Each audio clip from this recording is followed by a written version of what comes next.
Hey, good morning. I don't mind getting heckled, and like Deborah, because it means I know you're listening. So if you feel like you want to heckle. I've also realised that I've left my Bible somewhere and I've no idea where it is, but I think what I need is in here. No, it's not going to help. It's not got the marks in. That's Annie's Bible. That's not a real one. I'll go find it. No, don't worry about it. I think I've got one in here. I just want everyone to know that I have got one. I have got one.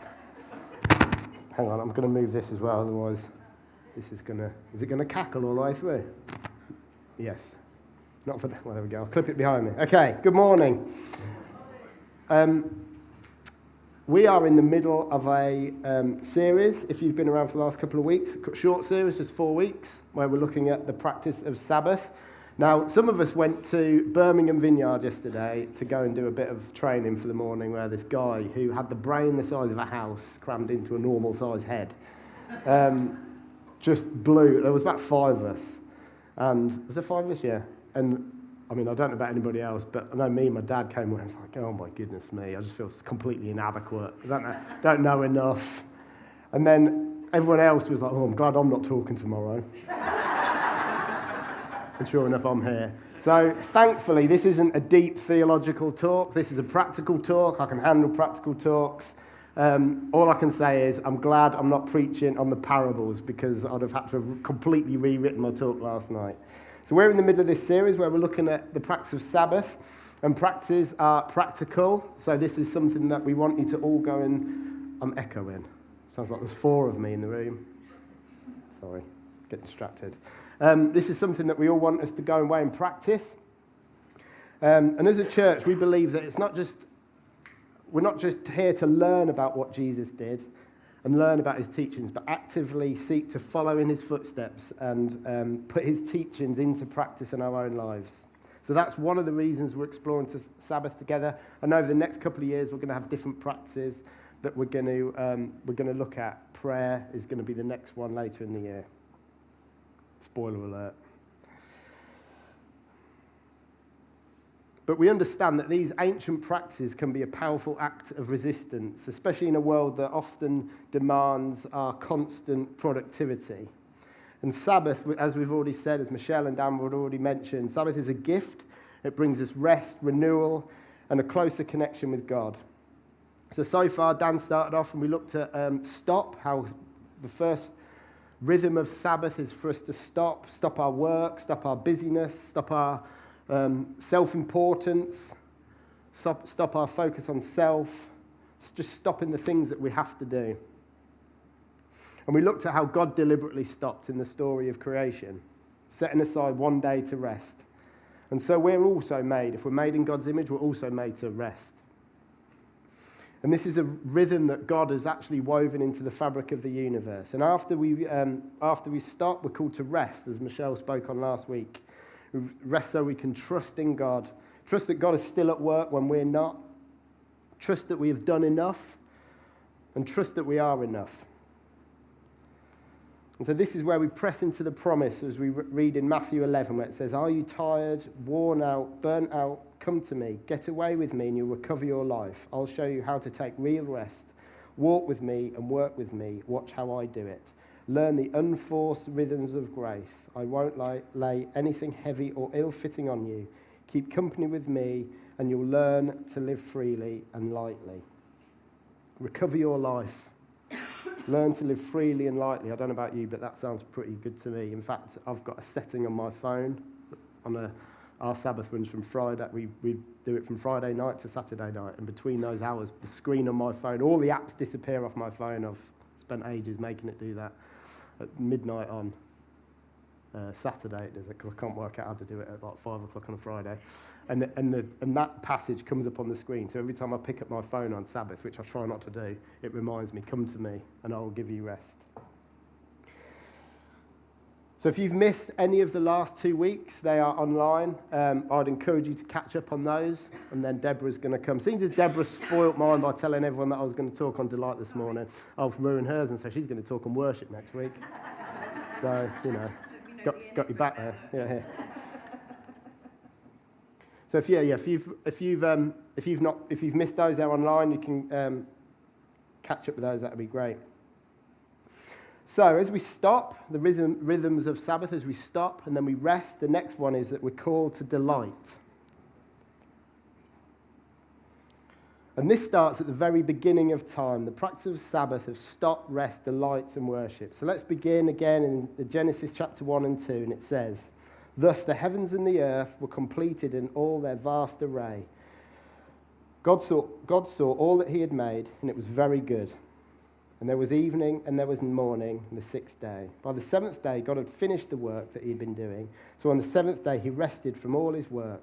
Then God blessed the seventh day and made it holy, because on it he rested from all the work of creating that he had done." So as we've mentioned before, the word translated as rested or rest is Shabbat in Hebrew. And while this literally means to stop or to rest, it's also got this idea of God delighting in his work. Perhaps you've grown up with the idea of Sabbath being a day where you stop and rest, but this idea of delighting is new to you. So Sabbath is not just a day of rest, it is that, but it is also this day of delight. If you've got your Bibles, you can turn me to Isaiah 58. If you don't have your Bibles, the words will be on the screen. And also if you don't have a Bible, not that it'd be any good to you now because they're just New Testaments, but you could still pick one up. We have Bibles that you can, or New Testaments that you can have. So I'm going to say it's not going to be much use to you at the moment, but it's good to take away and read. If you want one, just ask one of the team and they'll grab one of those for you. So in Isaiah 58, 13 to 14, we read, "Keep the Sabbath day holy. Don't pursue your own interests on that day, but enjoy the Sabbath and speak of it with delight as the Lord's holy day. Honor the Sabbath in everything that you do on that day, and don't follow your own desires or talk idly. Then the Lord will be your delight. I will give you great honor and satisfy you with the inheritance I promised your ancestor Jacob. I, the Lord, have spoken." Or the Message. In the Message, which is a different translation, it says this: "If you watch your step on the Sabbath and don't use my holy day for personal advantage, if you treat the Sabbath as a day of joy, God's holy day as a celebration, if you honor it by refusing business as usual, making money, running here and there, then you'll be free to enjoy God. Oh, I'll make you ride high and soar above it all. I'll make you feast on the inheritances of your ancestor Jacob. Yes, God says so." So we shouldn't be surprised that Sabbath is a day, or should be a day of joy and delight. We could get a bit depressive here, sorry. It's a good classic Pete talk. It's funny that I'm talking on delight. He's not very... We'll come more on that later. But many of us will know that our lives are too often a battle with sorrow and weariness, and they're not very joyful. But unfortunately, in life, sorrow is inevitable. Tim Keller wrote, "Because the world is full of ugly things, we need the Sabbath to feed our souls with beauty." And it's true, the world is full of ugly things. It's also full of beautiful things. And the Sabbath is one of those mechanisms that we've been given through which God can reveal to us the goodness that he has created. In Genesis, again, we read, "God saw all that he had made, and it was very good." And the Hebrew word here that's translated as good or very good is the word tov or tov, as in mazel tov. Is that how you say it? Which means something different, but that's the same word.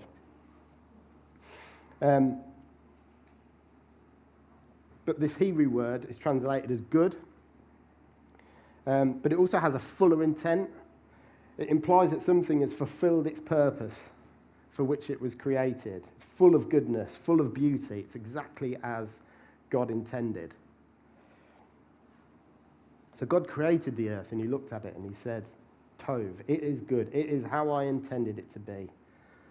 It is exactly as I want it to be."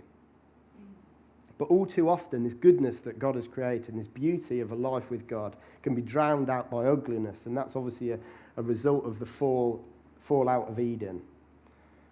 You know, and we just have to, we can think of lots of examples, but just one example is the constant availability of news and information through mass media, particularly the 24/7 news cycle, exacerbates this and the negative effect of rage and fear in our society.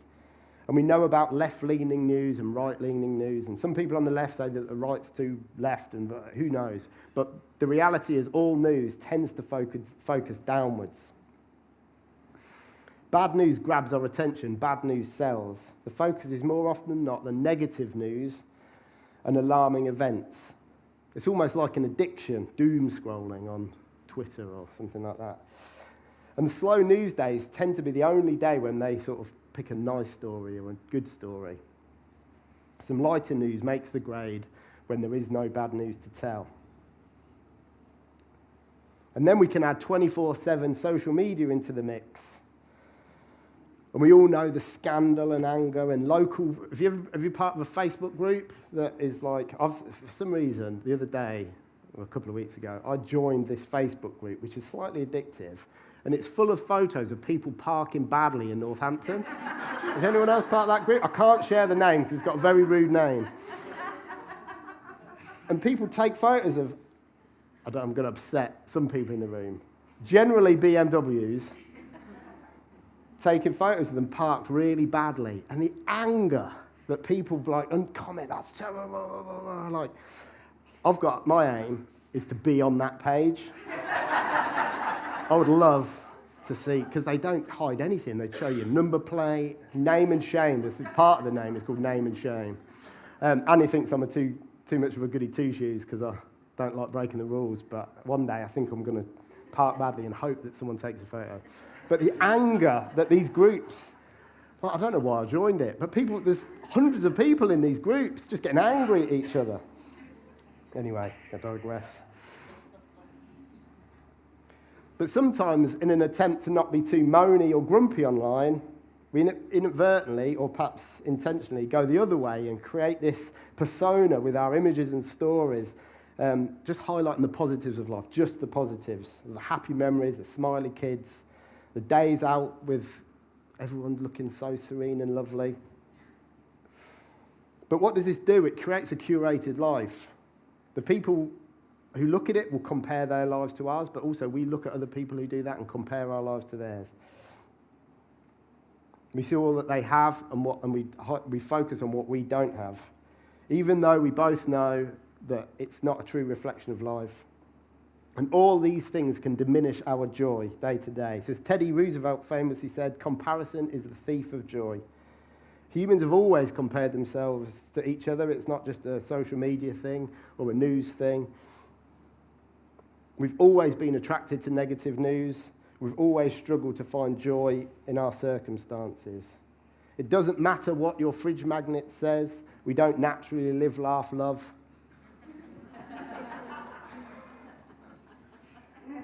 Human nature dictates that we have to pick ourselves up each day and fight for joy.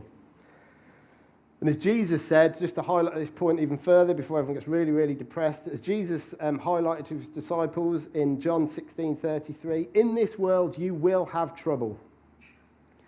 He didn't say you may have trouble or you might have trouble, or if you're unlucky, you might be unlucky and have some. It says you will have trouble. Sorrow is inevitable. Jesus said so.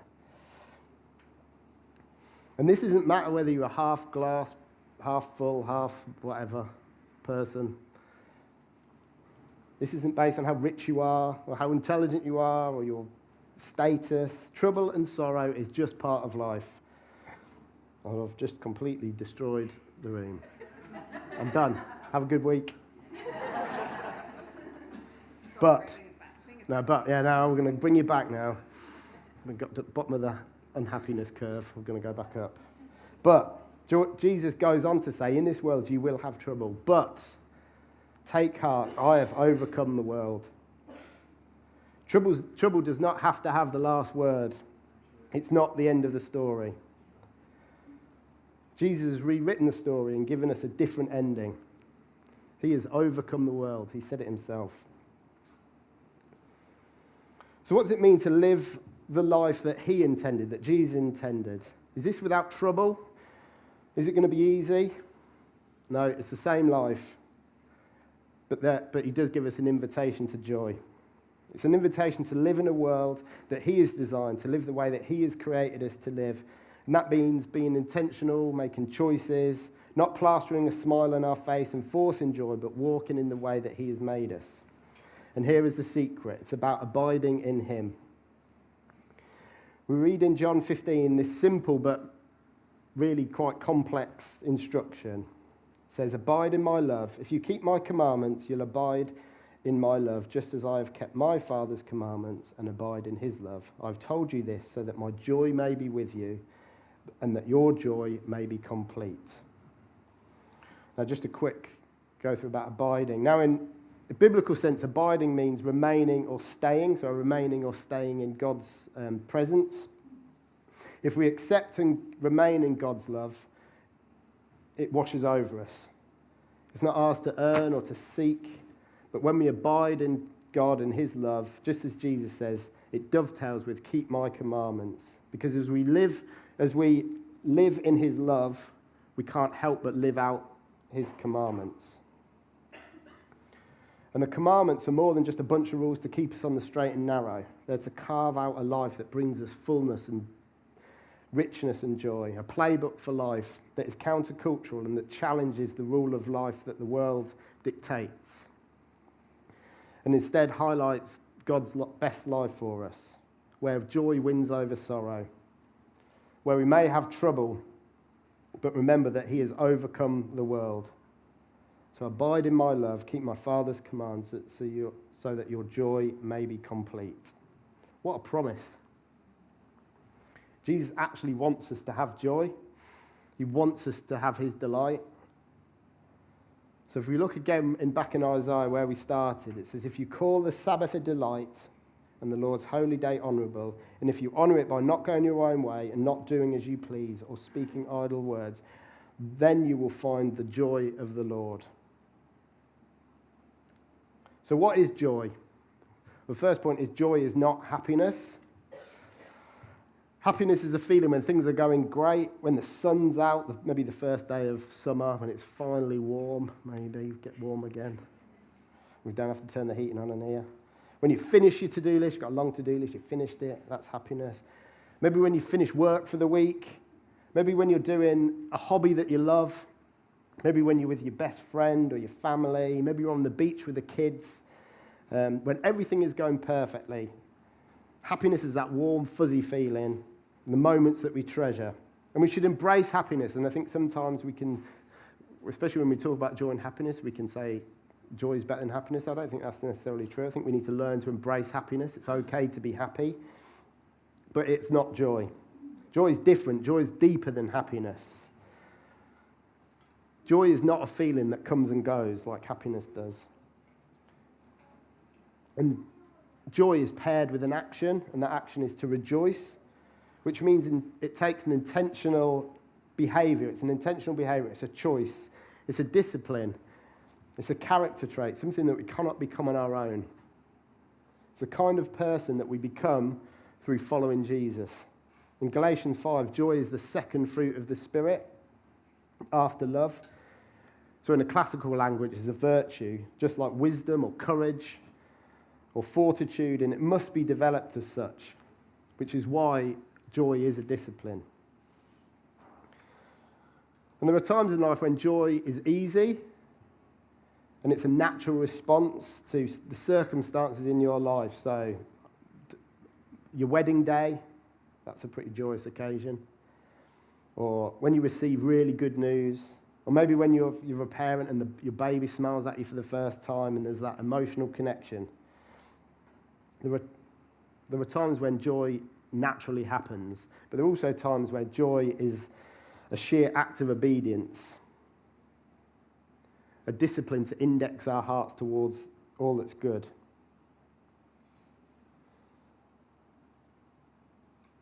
And this indexing, Richard Foster called the discipline of celebration. And he said the discipline is to set the mind on the higher things of life is an act of will. So like I said, it's not natural. Maybe it is natural for some people to walk around with a big smile on your face and ooze this deep joy all the time. Those are rare people indeed. And I'll be honest, I wish I was more like that. And I've got a long way to go before I am like that. Everyone's nodding. But it's a discipline, it's an action, it's a choice that we have to commit to. It comes through following God's lead. God is a joyful God. Jesus radiated joy. But Jesus had heartache, frustration and sorrow. But his character was that of deep, deep, deep joy. He knew who he was by abiding in God, in following his commands, in retreating and resting and getting away with God, in Sabbath delight. So because joy is contagious, when you spend time with someone who's joyful, in the presence of someone who's joyful, a joy giver, we find it hard not to experience that joy. And, you know, for lots of us, we've experienced that just a moment ago in worship. In a room full of people who were singing out in joyfulness. I was going to say, I've got a point here to say, the first week back in January, it was the busiest Sunday we've had since 2018, but I'm pretty sure this might have been just as busy. It felt just as busy. Or if you go to Upper Room and people are just pouring out their hearts, you can't help in those moments to feel joyful because the room is full of joy. This is abounding peace. It's like a flip in your stomach when you know that God is love. This joy is this contagious joy, and the more time we spend with God, abiding in God, then we can't help but catch that joy.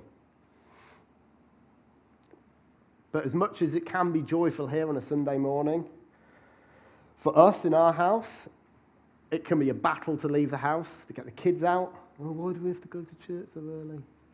Why do we have to go and do that? To get everyone up and out and ready. When we come in, there's problems. The computer's not working or whatever. There's so many things to do, technical problems to solve. And then we have this moment of joy in the service, and then as soon as we leave, get back home, there's homework to do. Not my homework. It'd be all right if it was my homework. It'd be my control, wouldn't it? The kids have got homework. They're messy. The house is messy. The dog needs a walk. Then we're back to work on Monday, and it's the same old grind, and that moment of joy has gone. So it's so easy to not stay in that joyful presence. This is why it's a discipline to stop, to rest, and to delight, because the world is a busy place for lots of people. The demands are constant. There's never enough time to stop and rest and abide. So we have to create this discipline of celebration, because discipline equals routine, and routine equals habit. And we have to choose our yeses and nos all week long to honour the Sabbath. In our house, we've had to think about this. We've had to think about when kids can go to clubs, where we'll fit in the housework, what meetings and commitments we've got during the week, to create this rule of life to prioritise our Sabbath, to prioritise our rest, and to prioritise delight. We've got to create this framework, a routine in the week that makes Sabbath delight a priority. So that come tea time or dinner time on a Friday, we can say, we are done, as the Walters say, it's Shabbat day. It's only me. Oh, it's only Dan that calls it Shabbat day. I'm going to start calling it Shabbat day in our house. But just on Friday, when we can say, I am done. And I'll be honest, that is really, really hard for me. I made a promise at the beginning of end of last year, autumn, maybe in the summer. And he's like, yeah, that I'd finish work at 3 o'clock on a Friday to try and, so I didn't feel like I was skidding into Sabbath at full pelt. I think I finished at 6 on Friday. So I'm not doing a great job at that. That's where I am now. So to become people of joy that God intended us, we need to abide, but also we need to create this, we need to practice celebration and delight. Now, you'll probably get a good, I'm being really vulnerable here again. You'll probably know how well our Sabbath's gone, because our Sabbath, we do it from Friday night to Saturday night. You'll probably know how well our Sabbath's gone by how we are here on a Sunday morning. And you're sitting there thinking, well, they're not very good at Sabbath. Because if we've had a good Sabbath, if we've not done it right, but I suppose for want of a better word, done it right, then actually that will carry us through for the rest of the week. If we've messed up or, things have crept in, then that creeps in for the rest of the week. like I said, if we've done it well and we've done good things, if we've been creative in our house, or we've got outdoors, or we've feasted, or we've spent time with family or friends, we've shared moments with each other, that's a joyful Sabbath, and that will continue through the week. If we've done housework, or forgot to put the washing in, or, I don't know, worked. I opened a letter 2 weeks ago on Saturday, on our Sabbath, and it completely ruined the day because it was about our mortgage. So I learned a valuable lesson there. Let me tell you, do not open the post on your Sabbath, whatever day it is. I mean, if it's a Sunday, fine, doesn't come anyway. But if it's another day of the week, do not open your post. Put it in a pile and open it the next day, because it's amazing how one little thing can completely ruin it in that moment. Ruined. Because I was like, oh, I've got to sort the mortgage out all day. And it's completely ruined it. But Sabbath should be a happy day, a day of delight, an entire 24-hour period set aside to follow God's example, to stop, to rest, to delight in God's word, to let our minds focus on all that's good in the earth, all that is tov, a time to create a view of the world with special attention to things that are good, the beautiful, and that are true. And Dan Allender summarised it with this: the Sabbath is an invitation to enter delight. The Sabbath, when experienced as God intended, is the best day of our lives. Without question or thought, it's the best day of the week. It's the day we anticipate on Wednesday, Thursday, and Friday, and the day we remember on Sunday, Monday, and Tuesday. Sabbath is the holy time where we feast, play, dance, have sex, sing, pray, laugh, tell stories, read, paint, walk, and watch creation in all its fullness. Few people are willing to enter Sabbath and sanctify it, to make it holy, because a full day of delight and joy is more than most people can bear in a lifetime, let alone a week. So what brings that delight to you? What makes your heart sing? And when was the last time you dedicated an entire day to it? What would it look like if you indulged yourself once a week? One day a week where you just stop, and instead of toiling and working, you just enjoy being in the moment. The phones go down, the devices are shut off, the work is stopped, and we're present and engaged. One thing that I'm not brave enough to do yet, but one thing this year I'm going to try and do is not wear a watch on the Sabbath. I've always worn watches as long as I can remember. And one of the things I want to do is not wear on a Saturday, because time shouldn't matter on the Sabbath. In our home, like I've touched on, and I think I found it helpful when Michelle and Dan have shared, and I always find it helpful when other people share what their Sabbath looks like, because everyone's Sabbath will look different. So I'm going to share a bit about what ours looks like, and you can say, that sounds horrendous, or that sounds good. If it sounds good, you can come and join us. But in our home, the things that bring us joy, creativity, we play games, we build Lego. Lego is a big feature in our house on Sabbath. We try and eat good food. We like to be with friends and family. And we like to create time where we can listen to each other and listen to each other's stories. We get the Christmas chocolates out. Yes, we do still have Christmas chocolates. We still get Easter chocolates in our house, which is a bit strange. And then we get the kids' favourite treats out. And you might find us sitting around the table, playing with Lego or scrapbooking. Not me, I don't scrapbook, but the kids and Anya love to scrapbook. You might find us in different rooms reading something. You might find us watching a movie. The girls will be watching something snuggled up together on the sofa. You'll find us going outdoors. You'll find me going outdoors on my own and leaving everyone else at home, or going out for coffee or seeing friends. And back before Christmas, I don't know if some of you may remember, but I spoke on Sabbath in our last series. And you remember me talking about pleasure stacking. I love pleasure stacking. Now, I call it stacks on stacks in our house, but as Annie pointed out, I shouldn't say that because it's out of a gangster rap song about stacking money on top of money. But it's not. That's what I say. Stacks on stacks.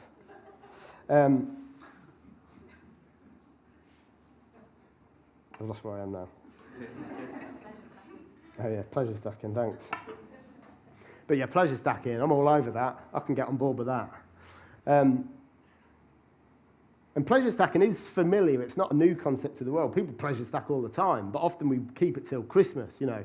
Oh, we'll go and buy really good food 'cause it's Christmas. Or when you go on holiday, oh, I'm going to save all my money so we can go on holiday. When we go on holiday, we can eat out every night. Or buy a new wardrobe. Or if anyone's seen Parks and Rec, anyone's a fan of Parks and Rec? No, Sam is. Oh, it's pretty handy then. There we go. Okay, well, that other one, I'm glad I didn't play that video. There's a TV show called Parks and Rec, and they have a thing called Treat Yourself. There's a day, the best day of the year, where these characters go and they treat themselves to all of the things but they do it one year. We're invited to do it every week to do that. But in our lives, we can also stack so many other things up. We can stack work, time, commitments, and pleasure stacking can, especially every week, can sound so indulgent. Our weeks can contain or can comprise of task stacking, just stacking tasks, or piling up work, or jobs around the house, or consuming things. But this is a call to reverse that, to pile on things that bring us joy, that bring us pleasure, one on top of the other. So maybe you have a piece of cake with some cream, and then you have some ice cream. Treat yourself. And all these things release dopamine, the natural hormone of happiness.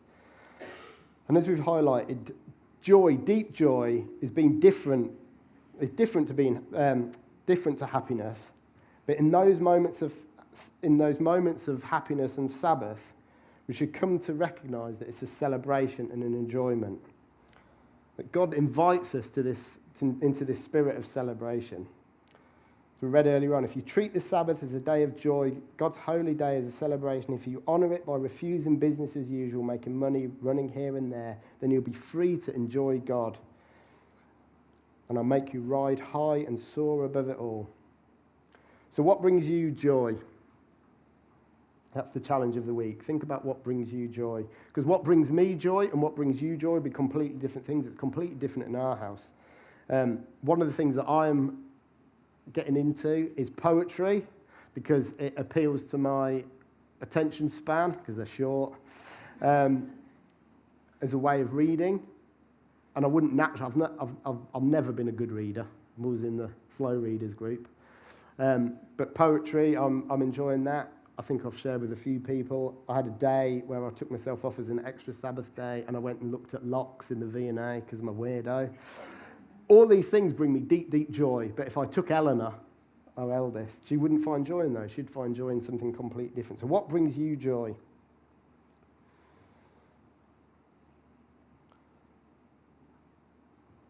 Because the struggles that we face in the Willis house, finding the balance in our rest in the week, have been completely transformed by finding things that bring us joy on the Sabbath.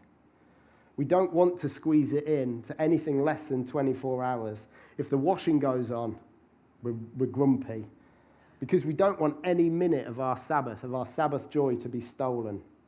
We never want it to end, and often it will creep on into a Sunday anyway. It brings us joy, it brings us life, and it's exactly what we need. Now, saying all that, and as others have shared, not every Sabbath looks like that for us at all. I wouldn't want you to think that we've got it all together. I doubt that you are thinking that. Sometimes they are, be perfectly honest, utter failures.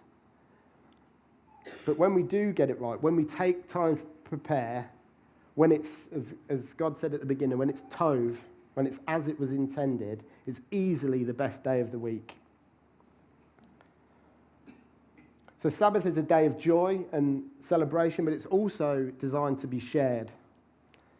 We want others to look in and say, I wish I could have a day like that every week. Because the invite is for everyone. It's not just for us. The gift of Sabbath is available whether we choose to accept it or not. God gives it. We've just got to choose to accept it. Now, a few weeks ago, we had some friends over on a Friday, and like I said, that's when we start our Sabbath. And we were trying to explain to them what our Sabbath looked like. So we started with a prayer. We've got, I've made them the prayer cards. We always try and read that. And Annie's got some candles that we light, and the girls like to take it in turns lighting the candles. So we did all this. Then Anya knocked the candles on the floor, and glass went everywhere, and wax went everywhere. So that kind of took distracted us from the moment, but we cleared that up and then got back onto it. Then we feasted with them. We went around there. We like to go around the table and we like to say, we like to practice the discipline of thankfulness. So we say what we are thankful for in the previous week. And we share what's going to bring us joy over the next 24 hours. And it was just such a good time to do it in community, to share that with somebody else. So what does Sabbath look like in community for you? Now, we've obviously got community circles. And our community circles, if you're part of them, you'll know that, well, hopefully, you're exploring this idea of Sabbath to get together. It's a great place for thrashing out ideas and putting ideas into action and to holding each other to account. Or perhaps you live alone and the Sabbath is just another day. Have you been by yourself? Who could you connect with to make it a Sabbath special? Perhaps life is too full. Or perhaps you know someone who you look at their life and their life is too full. What could you do to help them carve out some space so they can celebrate Sabbath? Maybe you could give some help with the kids so they can go and do something as a couple or whatever it is. Community can help you work out a routine, help you keep you accountable, of finishing work on time or creating space to do this. Can you inspire one another in creativity? Maybe learning and activities that would bring joy. Perhaps meeting maybe not this, but meeting together to do a craft. I'm not into that. Or knitting groups or whatever it is. Can you think of any ideas where you could invite others into that life-giving celebration? We heard a story in the week of one of our community groups. Someone was going to go to the Good Life, I don't know if it was last Saturday or Saturday before, and just messaged the rest of the group and said, hey, we're going to the Good Life as a family. Would you like to join us? And I think there was like 17 turned up and took over half the Good Life. I mean, for me, that's just an incredible way to start Sabbath. You know, it was so spontaneous, but just to start Sabbath together in that way.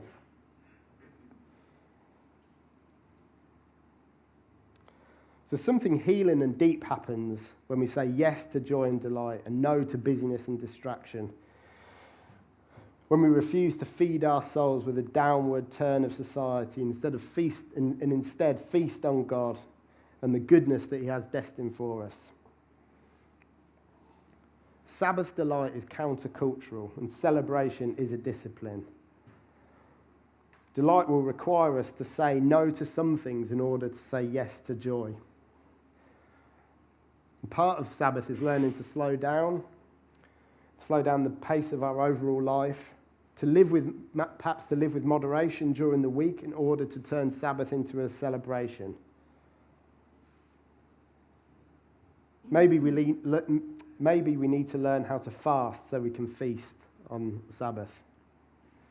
To guard and protect the Sabbath day from all that is ugly and sad and untrue and replace it with things that are beautiful and joyous and life-giving.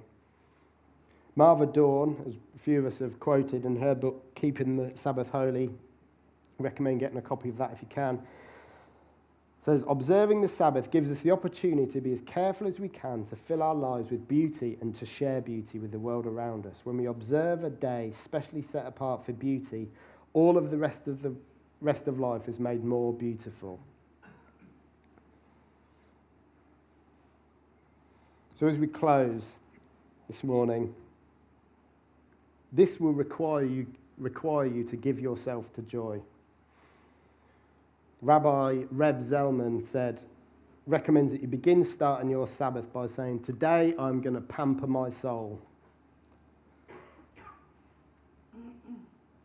And so for those of you who are new to Sabbath, a great question to ask yourself is, what could you do for a 24-hour period that would bring you deep joy in God?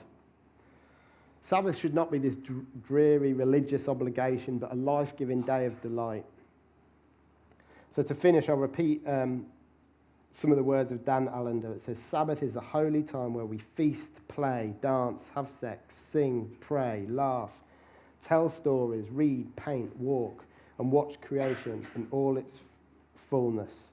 Sabbath should be the delight of your week. And what a gift that God has given us. Okay, should we stand? Do you want to come here?